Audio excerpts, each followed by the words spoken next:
এতিয়া এই কাজু বাদাম আৰু আপেল লখৰ মই এটা মিক্সাৰ জাৰত গ্ৰাইণ্ড কৰি ল'ম। পিঁয়াজকেইডোখৰ দিয়াৰ পিছত মই অকণমান পাঁচফোৰণ দি দিছোঁ আৰু দিছোঁ শুকান জলকীয়া আৰু এখিলা তেজপাত। এতিয়া মই ইয়াত বিলাহীখিনি ঢালি দিছোঁ।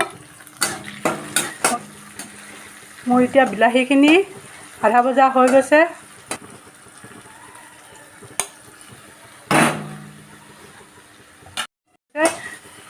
মই এতিয়া ইয়াত নিমখ দিছোঁ ইমানকণ।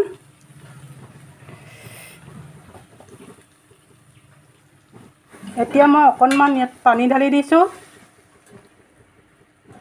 এতিয়া মই ইয়াত ইমানকণ গুড় ঢালি দিছোঁ। আপোনালোকে দেখিছে মই ৰেড চিলি, ধনিয়া পাউডাৰ, জিৰা পাউডাৰ অলপ ইয়াত দি দিছোঁ। আমাৰ বিলাহী টক হৈ গৈছে, দেখিছেনে আপোনালোকে ৰংটো কিমান ধুনীয়া হৈছে।